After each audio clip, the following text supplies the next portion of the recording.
English teacher Pot 61.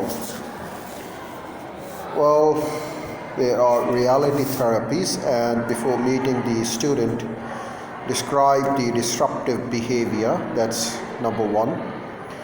Number two, analyze the description and decision which responses work and which do not, avoid repeating responses that do not work. Try to improve your personal relationship with the student. Take the initiative to show concern and provide encouragement. Next, confer with the student to help her analyze or help him analyze his disruptive behavior or her disruptive behavior by asking him or her to describe it. When the student has done this, ask him or her to stop the disruptive behavior. If the problem continues, hold a short conference with the student and ask her or him to describe the disruptive behavior again.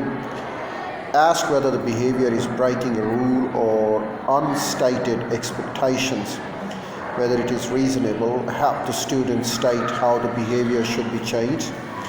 Be warm and supportive, but persistent and firm. If the disruptive behavior persists, call another conference with the student. Have her focus on the behavior and state the specific actions that she will take to eliminate the problem. Agree on what these actions will be and how they will be carried out. Next, if the above process fails, isolate the student temporarily. Have her spend the time in isolation devising a plan to ensure that she will follow the rules. Do not allow the student to rejoin the class group until she formulated the plan and you and she have agreed upon it. The next consequence of non-compliance is in school suspension. The student must now deal directly with the principal or the person responsibility for the school discipline. She will be permitted to return to the classroom only when she has made a workable plan that is acceptable to all the parties.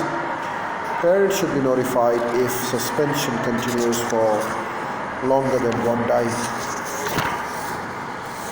Next, the step which applies only if the student remains out of control and in school suspension continues consists of calling parents to remove the student from the school. The next day the student returns and the process begins again.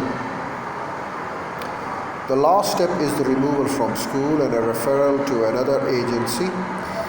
Even at this point, a student is allowed to return to school if she makes and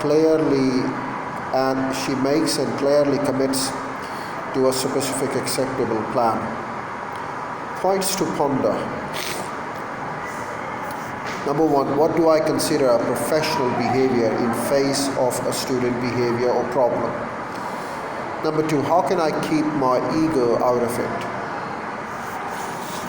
Well, next we move on to another plan, that is the key words. The key words for our tutorial are basic management skills, professional awareness, overlapping, managing movement, fostering group focus, classroom management, effective management, preventive discipline, entrusting instructions, control, disruptions, eclectic management style, individual choice and accountability, management approaches, organization, penalties, reality therapy, responsive discipline, rewards, student-teacher control, teacher invention, school management, suspension, expulsion, termination, So that's all for this video. We'll have more in the next video.